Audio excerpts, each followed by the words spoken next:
কুসুমের গায়ে হলুদের অনুষ্ঠানে এবার কুসুমের জন্য পছন্দ করা সেই পাত্রের আসল রহস্য উদ্ঘাটন হলো ঈশান এবং আয়ুষের সামনে। হ্যাঁ বন্ধুরা, ভিডিওটা লাইক দিয়ে দেখতে থাকুন। যে মুহূর্তে কিনা কুসুমের গায়ে হলুদের অনুষ্ঠান সকালবেলা শুরু হয়ে যায় এবং ইন্দ্রাণীকে যখন রাজশেখর বলতে থাকে যে ইন্দ্রাণী, তুমি কোনো কিছু তাড়াহুড়ার মধ্যে সিদ্ধান্ত নিয়ে কুসুমের জীবনটাকে রীতিমতো নরকের দিকে ঠেলে দিচ্ছ না তো? কারণ কেন জানি না সেই পরিবারের মাত্রা অতিরিক্ত কুসুমের প্রতি এতটা ভালোবাসা এবং স্নেহ দেখে আমার বড্ড বেশি তাদের উপরে সন্দেহ হচ্ছে। কারণ আজকাল যা দিনকাল পড়েছে এর মধ্যে হঠাৎ করে এত তাড়াহুড়া করে একটা মেয়ের বিয়ে দিয়ে আমরা কোনো মতো ভুল করছি না তো? কারণ তুমি তো খুব ভালো করেই জানো যে শঙ্কর আমাদের উপরে কতটা ভরসা করে, আমরা ওর ভরসার উপরে কোনো মতে কোনো কালি তো লাগাচ্ছি না। ঠিক সেই মুহূর্তে কথা বলা মাত্র যখন ইন্দ্রাণী বলতে থাকে যে কেন তোমার হঠাৎ করে এটা কেন মনে হচ্ছে বলো তো? যাদেরকে আমরা কুসুমের শ্বশুরবাড়ির লোকেদেরকে আমরা যেভাবে জাজ করেছি তাতে দেখে আমার একদম সম্পূর্ণরূপে ওদেরকে দেখে আমার সন্তুষ্টি মনে হয়েছে, বিধেই কিন্তু আমি বিয়েতে রাজি হয়েছি। এবং তার থেকেও বড় কথা,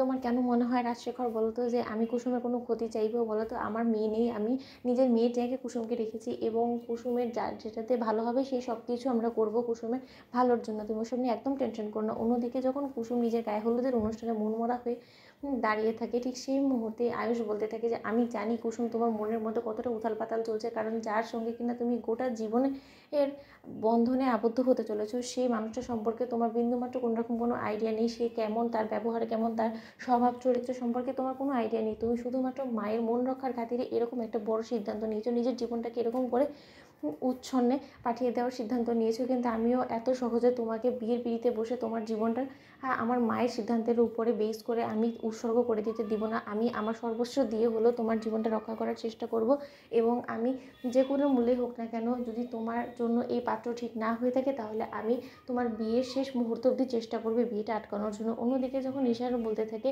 যে না, দেবলীনা আজকে এই গায়ে হলুদের অনুষ্ঠানে এতটা ছটফট করছে কেন, আমি তো সেটাই বুঝতে পারছি না। কোনোভাবে ও কি এই সকল চক্রান্তের পেছনে আছে? কেন জানি না আমার একটা রহস্যের গন্ধ আসছে আমার কাছে।